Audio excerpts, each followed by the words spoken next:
Ho, ho, ho. Merry Christmas.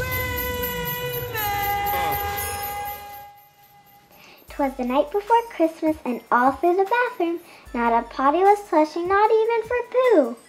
The diapers were stacked by the chimney with care, in hopes that the potty rocker would soon be there. The toddlers were nestled all snug in their beds, while visions of Santa danced in their heads. But little did they know what was about to go down, for in the morning there'd be no diapers to be found. When down in the bathroom there arose such a clatter, I sprang from my bed to see what was the matter. Down to the potty I raced in a blink, only to find a huge mess in the sink.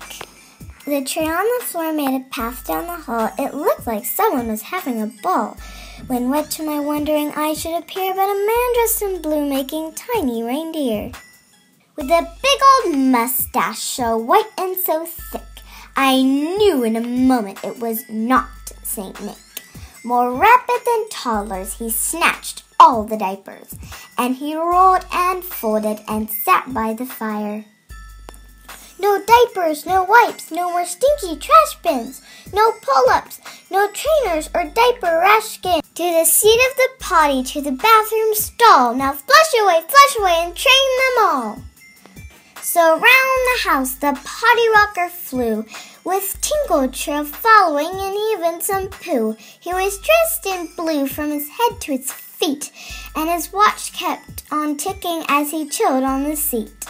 He looked like a Boy Scout just opening his pack, when out came his best trick as he found where we sat. He giggled and shook when he'd filled up the seats, and he imagined our faces when we sat down to eat. He was spastic but cool, a true hipster elf, and I laughed when I saw him in spite of myself.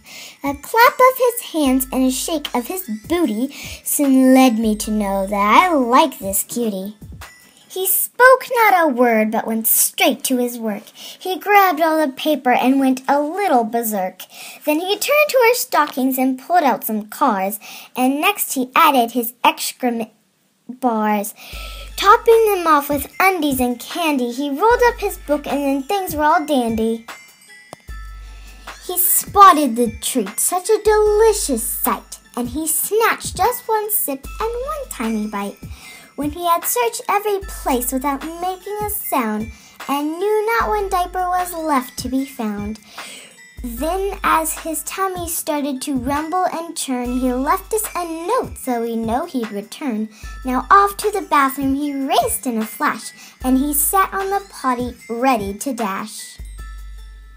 With a snap of his fingers and one final wipe, I heard him exclaim as he flashed out of sight, "Merry Christmas to all, and to all the diapers, good night."